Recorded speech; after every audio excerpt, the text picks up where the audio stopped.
Hey, I'm showing here a breathing technique that can help normalize some breathing mechanics, as well as hopefully improve how the hips, even the thoracic spine, neck, low back feel. So the setup is going to lay comfortably on the floor. I recommend a pillow.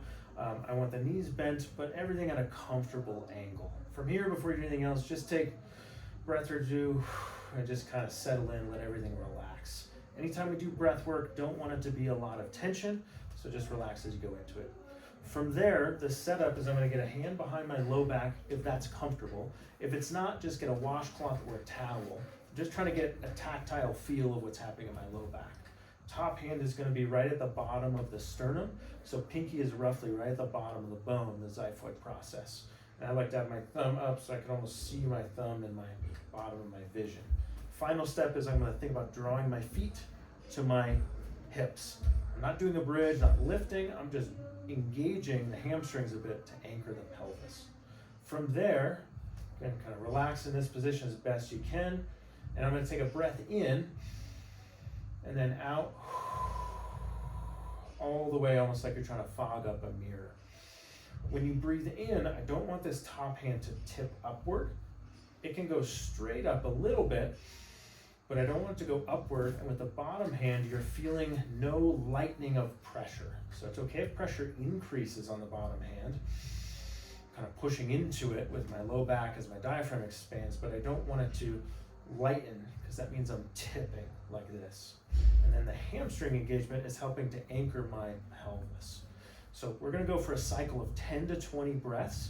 So the hamstring engagement is maybe like a 2 to 4 out of 10 intensity. Not as hard as you can, just light.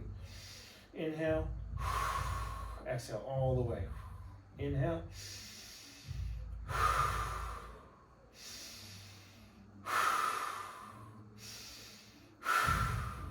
So you kind of get the idea. So you'll go 10 to 20 breaths. If your hamstrings fatigue, you can call it there. Otherwise, go up to 20.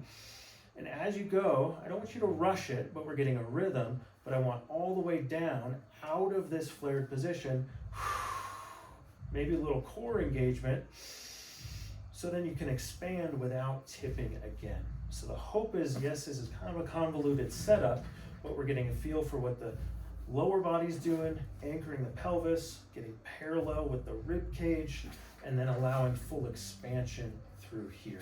So we'll do 10 to 20 breaths. If you want to get spicy, you can then at the end of the 20th or the 10th, exhale all the way and hold until you feel a slight urge to breathe.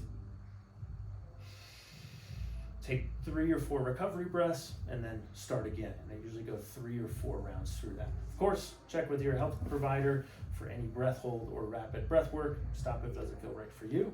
But what we find is that this can help to kind of reset the relationship between the rib cage, the hip flexors, the pelvis, everything that's going on there.